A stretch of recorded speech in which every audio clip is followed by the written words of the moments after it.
Hello everybody, Sunday Adelaja here, back to you again. Today I want to talk about Obasanjo's last letter to President Buhari, open letter, but I titled it Obasanjo's letter and why Buhari must listen now.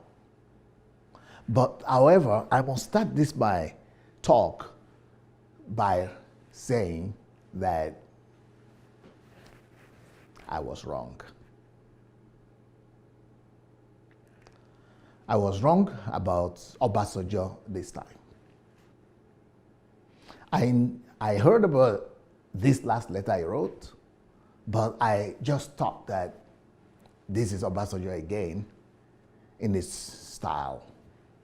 And I just refused to read the letter, but I read the comments and what people are saying about the letter, but I didn't read the letter itself. So that is being prejudiced, and I was wrong. I thought that Obasanjo is just launching another attack. Well, I was again wrong. By even not reading the letter, I was wrong. And I suppose there are a lot of people in my shoes that are maybe supporters of Buhari, President Buhari, and therefore they don't take the opposition and Obasanjo in particular serious. Or some other people might not be supporters of Buhari necessarily, but they have some prejudice also against Obasanjo, so they will not take his letter seriously. I would like to start by saying I did that mistake, and I'm saying don't make that mistake. Go read that letter, and not just read the letter, but go study the letter. My journey to doing this video started by me deciding to read the letter for another purpose. I wanted to read the letter to do a video against Obasanjo because I wanted to talk about his hypocrisy. So in the process of preparing for that video, I decided to read this letter. And when I read this letter, I decided to confess of my fault and do this particular video to President. This video is actually to President Buhari. So, and I'm appealing to all Buhari loyalists and to President Buhari himself and to anybody in government and everybody that has access to President Buhari to take this video very seriously.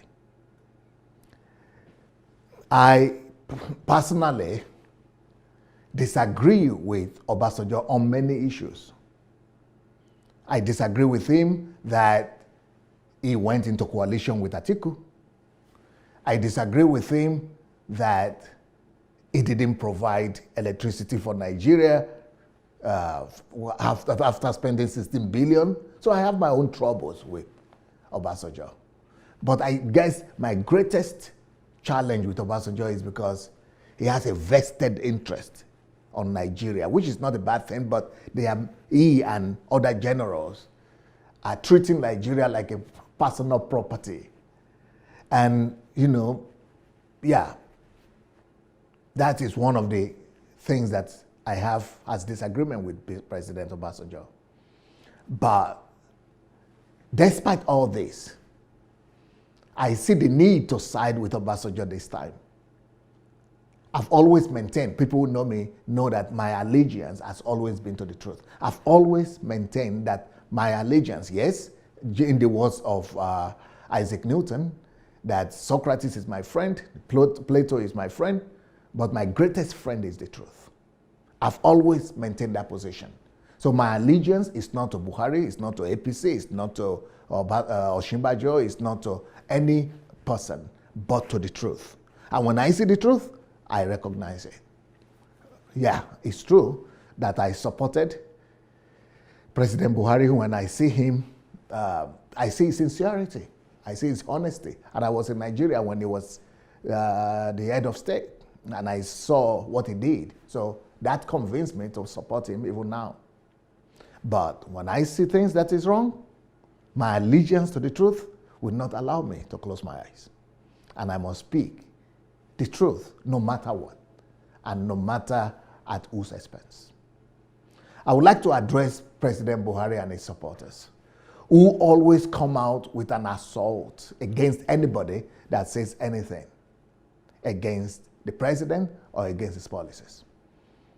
Most of the reports that I've read concerning Obasanjo's letter from the side of APC members and supporters is more of defensive. So instead of being defensive, my question is, have you really read that letter? And then the president himself came out and said that people who criticize the government on the basis of the insecurity situation in the country are unpatriotic. But let me say, after reading the letter, this letter of Obasanjo that is being regarded as criticism from a lot of Buhari loyalists, I will say that no. You know who is unpatriotic? Anybody that disregards this letter from Obasanjo, he is the person who is unpatriotic. Because this letter is totally different from, you know, what most people are saying about it, that it's an assault. I don't see an assault here. I think this is one of the most patriotic letters that anybody could ever write about Nigeria, about the situation in the country right now. So I would like to address the supporters of President Buhari to take their time, like myself, to study the content of that letter before launching attacks. Because the problem we have in Nigeria is also the problem of blind followership and false loyalty. And that could be a great evil, maybe the greatest evil in the country. Because if you would not see the reality, if you will not look at reality in the eyes, but you would rather just want to be loyal to your principle, then we would drag the country down the rail. So we all must learn that even our enemies could teach us wisdom. Yes, a lot of people see Obasanjo as an enemy right now, but sometimes our enemies will be our biggest teachers. And our enemies, the fact that somebody is an opponent or an enemy doesn't mean that it will always be wrong. Sometimes our enemies too are right. And in this case, with this letter, I don't see Obasanjo as an enemy. It could be an opponent, but I think it's actually right. So I would say Obasanjo is right in this situation. So we can learn from our enemies wisdom. And another thing we must learn in Nigeria is the fact that we disagree with somebody doesn't mean that that person will always be wrong in every other thing he does. And doesn't mean that the person is totally evil. Even if we see somebody that is evil, sometimes even bad people do good things. And on the other hand, our loyalty to our own principle, or to our own leader, doesn't mean that we have to be loyal to them in everything they do, even when they're doing the wrong thing. We also must learn that our leaders that we are loyal to could also be wrong sometimes. They cannot always be right. And in this case, even though I still support President Buhari, and I see myself as somebody that believes in him, in his sincerity, in his purity, in his integrity. And that's why I want to say no, but in this question, he needs to take a different stance. And I must come out to say, my position is President Buhari must go back to that letter of Obasanjo and underline some things. And these are the things that I want to do today. There are many points from Obasanjo's letter that I personally have underlined, and I want to make a point of them today. I want to talk more about them today. And I want to address President Buhari concretely. I want to address Mr. Tinubu. I want to address Vice President Osinbajo to pay special attention to a lot of points in this letter. Obasanjo spoke about, one of the things he spoke about, Obasanjo spoke about collective thinking and dialoguing. Yes, I know what the supporters of President Buhari are thinking about this, because they are saying, well, they want to form they want to, push aside the president or the government and come up with an elders council that will be, to take over the rulership of the country. Like it's a legal way of overthrowing the country. Well, let's put that aside right now. Because of the situation, the emergency of the security situation in the country, I must admit, that yes, it's time to have a collective thinking and dialoguing in the country by let's look for appropriate and adequate way to form that council. But we must find a way to sit together with some people in the country and dialogue. Let's get people from the opposition party, the elders of the country, and let's get everybody to come together and talk about the security situation in the country. We must find an adequate solution to the security challenges of the country. Now, if you feel that these people like Obasanjo and the people in PDP, they are unpatriotic or they are doing this criticism, they are doing with a mischievous intention and that they want to undermine the government, if that is what APC leadership, Obasanjo, Oshibajo, Tinubu, Buhari, if that is what you all think, okay, you can I will even agree that you disregard the opposition in the council. But let's come up with a committee or a commission or a council somehow of experts. Let's come up with a committee of experts. Let's bring maybe foreigners. Let's bring foreign experts. Let's bring even Nigerian experts from diaspora, from Nigeria, to let the country see that you are responding, not just in the traditional way that, our armed forces will deal with it. They are not dealing with it. It's been 4 years now, or 5 years, going to 5 years, that they have not been able to deal with the security situation in the country. So let's show the country, President Buhari, show the country that you are passionate about the concerns of the people. This is no more hidden, that the whole country is concerned about the security situation in Nigeria. So don't just see everybody that is talking about that as opponents or as enemies. Do something. And one of the things we could do is to bring those people who are criticizing you, bring them to the table and say, okay, give me your solution or give me your recommendations. What do you people think? What are the way forward? Let's dialogue. Because when people see that you are at least dialoguing with them, you might not even dialogue with them about reconstructing of the country or restructuring of the country and other questions, but let's just zero in on security. Let's dialogue on security. Let's have a collective thinking. Let's find let's show them that you are trying to find an appropriate solution to this. And of course, if you don't do that, President Buhari, what will happen is that the miscreants and the unpatriotic elements in the country, they will take advantage of your inaction, and they will begin to campaign. They will begin to spread misinformation and disinformation and fake news like they have been doing right now. And the internet, the Nigerian internet and Facebook is full of fake news and disinformation, misinformation. And you know who is propelling that? It's you, Mr. President. And it's the leadership of APC. You people are propelling that by your silence. Do something. Call a committee. Call the elders together. Address the insecurity in the country.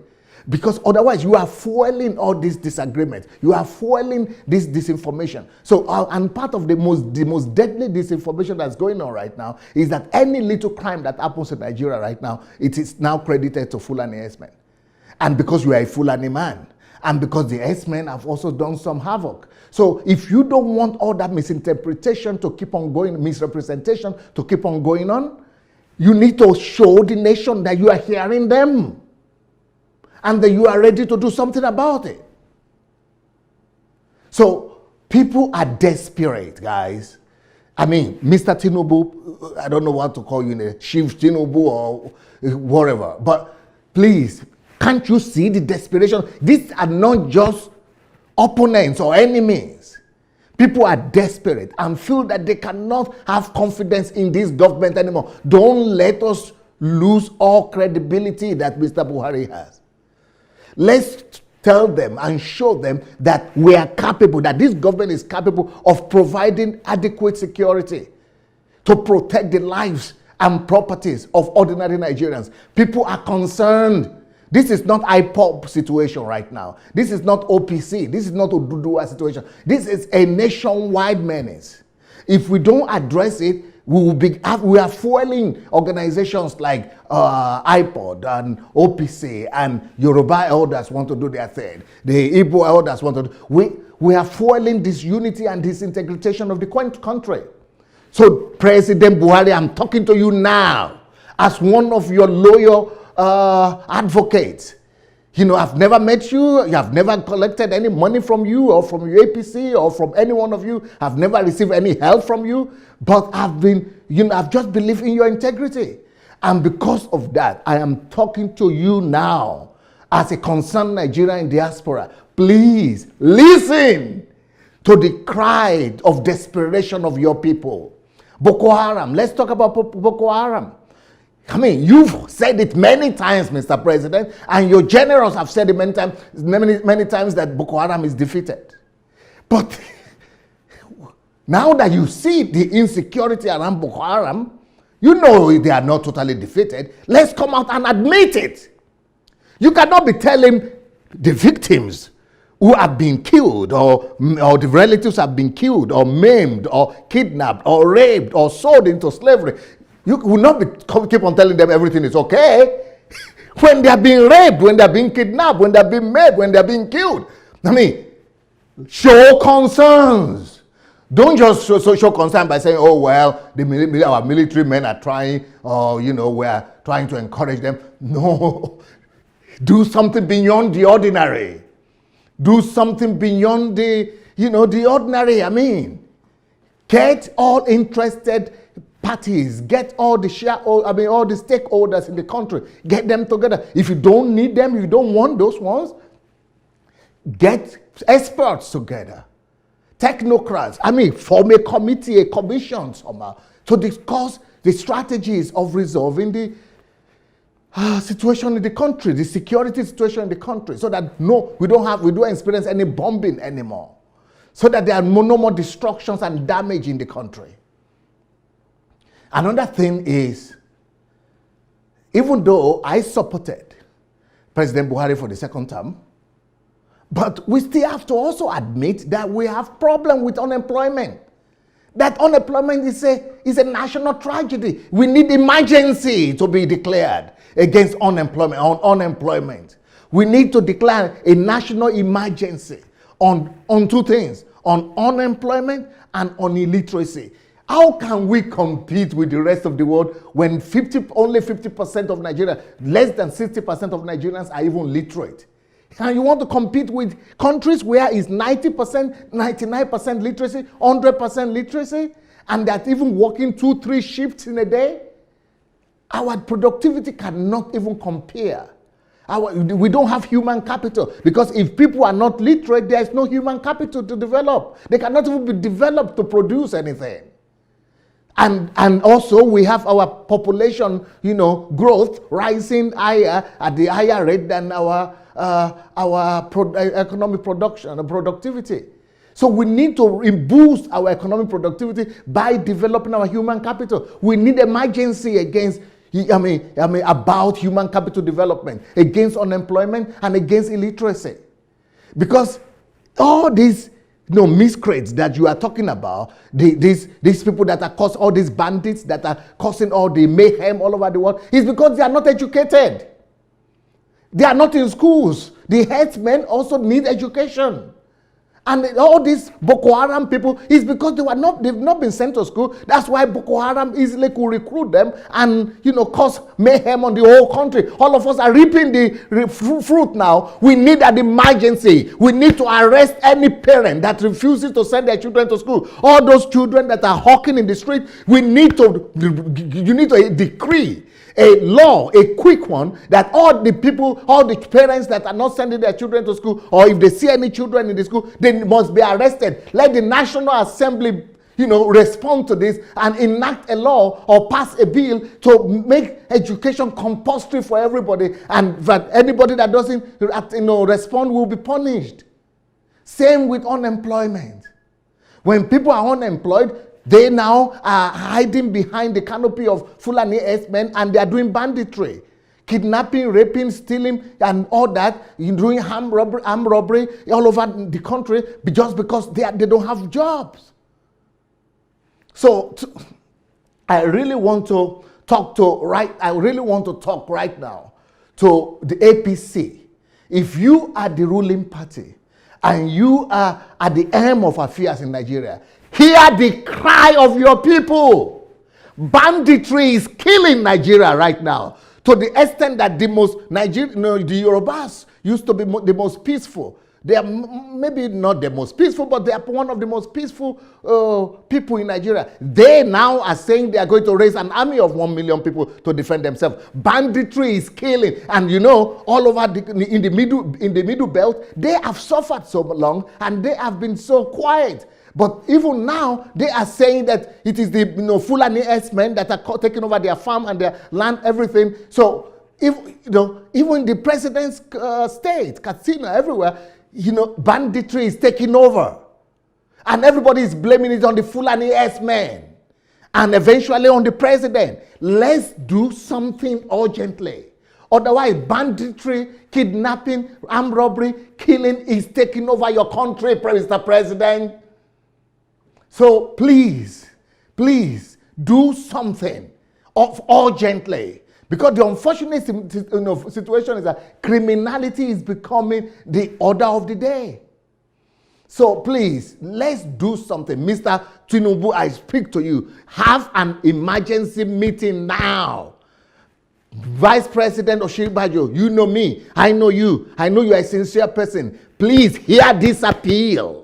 Let's do something. Let's, just putting army in the highway is a good development. Put soldiers on the highways. But, let everybody know that you are hearing their cry and that you are not indifferent to their concerns. Get people together. Maybe not the political people who will manipulate the process, but get some people together. Let people see what you are doing. Because our diversity is at stake right now. And our diversity is our strength. And these are the things that Obasanjo was talking about in his letter. I mean, if you are a Nigerian and you love the country, there is no way to fault that letter from Obasanjo. Yeah, he might have his own ulterior motive, I don't know. But what he wrote in the letter, if you love Nigeria, you will do something about it, guys. Because the diversity in Nigeria is at stake right now. The middle belt people are rising against the Fulanis. The Igbos have already made their own statement against the Fulani. The Yorubas are doing the same thing. The Northerners are doing the same thing. The country is falling apart because our diversity is actually our greatest and most important asset. We should really know how to, at least for the sake of comforting and of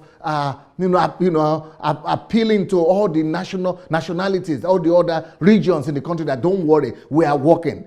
At least show them you are working by getting their representatives to come and talk. Recently, I saw that the Oni of Ife went to see the president because of these concerns. Well, get him and other people. Let's all come together to talk. If you people in APC don't respond to this, my appeal, if you don't respond to the cry of Nigerians, I assure you that there will be rain, like Obasanjo said, rain of destruction, violence, disaster, disunity all over Nigeria. And it could lead to civil war. Because we have people right now like Showore who have started a movement, beret, the orange beret or yellow beret, to call for revolution. What is revolution? Revolution means civil disorder. So if there is civil disorder plus banditry, the country will fall apart, guys. Wake up! Because the best option, the best thing that this might result in is military overthrow. That will be even the most peaceful, the most unharmful ending. But it could get worse than that. It could lead to Rwanda kind of situation, civil war. And we already fought civil war because the level of dissatisfaction and disaffection in the country is everywhere. that everybody is saying something. Please listen. Don't just call them enemies. Obasanjo used a statement in his letter. He said, an adage in his letter. He said, a stitch in time saves nine. A stitch, that's an English adage. A stitch in time saves nine. So let's do this thing on time. Let's knock the problem on the head in time. Let's do something. Otherwise, I'm afraid there will be a reprisal attack against Fulanis. And right now, the people are already chasing Fulanis from their communities. And some of the Fulani leaders have also said, oh, the Fulani people should leave their place, should leave the south and come to the north. Later on, they will say, oh, no, southerners should leave the north and go back. That could lead to another crisis. Don't just say disregard them. President Buhari, don't just disregard these things. It could lead to Hutu kind of situation like in Rwanda. It could lead to attacks against Fulani everywhere, which could end in pogroms, genocide, civil war, and God knows what. And if Nigeria scatters, it's going to affect the whole of Africa. It's going to affect the whole world. So, Mr. President, I am crying out, screaming out, because this is emergency. Please respond to the cry of your people.